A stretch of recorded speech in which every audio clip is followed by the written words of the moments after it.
O ito sa iba pang ulat, upang wakasan na ang kaguluhan, isinusulong ngayon ng isang non-governmental organization mula sa South Korea ang pagkakasundo ng mga bansa sa buong mundo.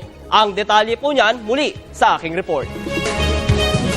Dahil sa sunod-sunod na kaguluhan sa ilang panig ng mundo, isinusulong ngayon ng isang pribadong organisasyon mula sa bansang Korea na tigilan na ang putukan at idaan na lamang sa mapayapang pag-uusap ang anumang di pagkakaunawaan.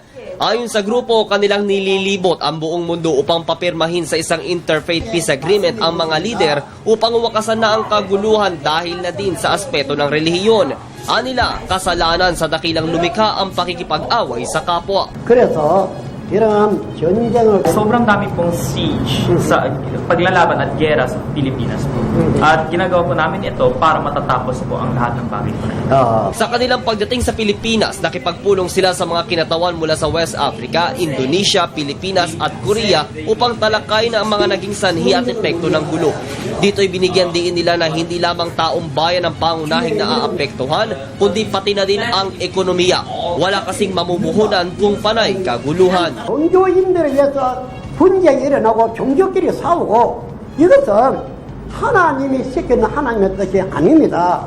Yung pagkakaroon po ng digmaan sa mga relihiyon, paglalaban po, pag-aaway, ito po ay hindi po kalooban po ng Diyos. 모두 사유를 받고 있습니다. Kaya po kami po ay umiikot ng 13 beses po ng buong mundo para magpapakita po, para sabihin po sa mga tao na mag-sign po tayo sa peace agreement. Samantala, kinokondena din ng International Women's Group ang pagkakadamay ng mga inosenteng bata at babae sa oras ng kaguluhan. 이제는 다 평화의 사자가 될 거라고 저는 믿습니다. At pagkatapos po ng 13 pag-iikot po ng buong mundo, at para sa pag-aayos po, para ipapaliwanag po ang lahat po ng bagay na to, magbubukas po kami ng World Summit po sa South Korea sa September.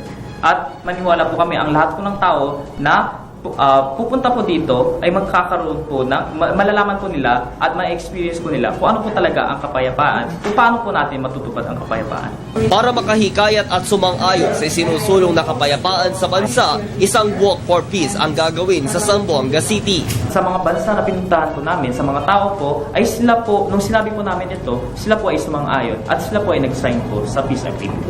Siyempre po mga civilians ay, siyempre nag-sign po sila at nag-sign din po ang previous presidents at former president.